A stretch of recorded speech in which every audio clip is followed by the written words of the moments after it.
Mettre ce genre de commentaires. Alors, autre annonce qui concerne cette fois la rue des Carmes, elle sera piétonne finalement, mais la mairie ne renonce pas à la démolition des 17 immeubles. C'est un reportage de Delphine Cros et Didier Collin. La rue des Carmes fait encore parler d'elle, elle sera bien piétonne, ça c'est acquis. Reste la question de l'alignement de la rue, il implique la destruction de ces immeubles, 17 en tout, inconcevable selon les riverains regroupés en association. La rue des Carmes est l'épine dorsale de ce quartier historique et l'ensemble des bâtiments qui normalement est prévu à la destruction date du XVIe au XVIIIe siècle. Alors qu'on a la chance d'avoir un patrimoine épargné ici par la guerre, c'est pas comme le cas de la partie d'Orléans reconstruite, il faut absolument mettre tout en œuvre pour le valoriser.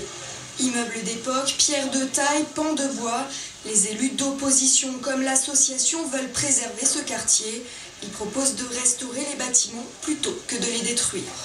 Si on persiste sur l'alignement, on est sur un scénario qui est long, qui va prendre du temps, pas avant 2 ans, 3 ans. Ça veut dire que les travaux d'alignement et donc de destruction des immeubles viendront d'une part coûter à la collectivité, ça on le sait déjà, mais viendront surtout s'ajouter au temps déjà très long les travaux du tram. Or aujourd'hui, les gens n'en peuvent plus. Mais ce qui fait surtout débat, c'est la largeur des trottoirs, trop étroit selon la municipalité, faux selon les opposants, mesure à l'appui. Je faisais une simple petite vérification, puisqu'en fait la mairie dit que les trottoirs de la rue des Carmes sur la partie à aligner font 2 mètres. En fait, on constate que jusqu'à la plateforme du tramway, on a 3,20 mètres. L'alignement n'a aucun sens avec une explication liée à la largeur des trottoirs, puisqu'on constate que les trottoirs sont aussi larges maintenant au sud qu'au nord de la rue des Carmes. La municipalité est déjà revenue sur la piétonnisation de la rue. L'opposition espère qu'elle fera de même sur le projet d'alignement.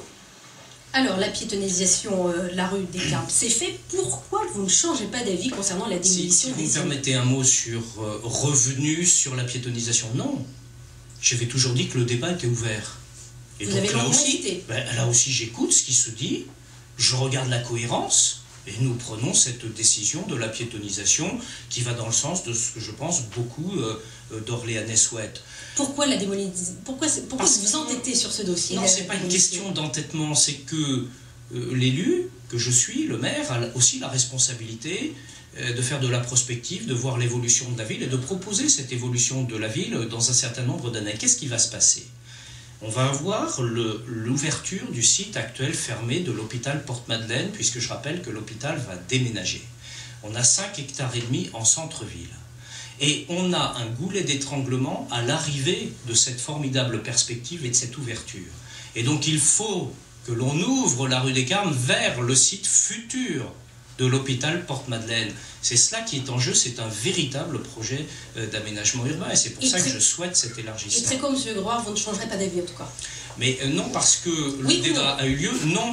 Non, ok. Merci Monsieur le maire, merci d'avoir été notre invité. Dans quelques instants, c'est Jocelyne Thuette pour votre journal régional. Très bonne soirée et à demain.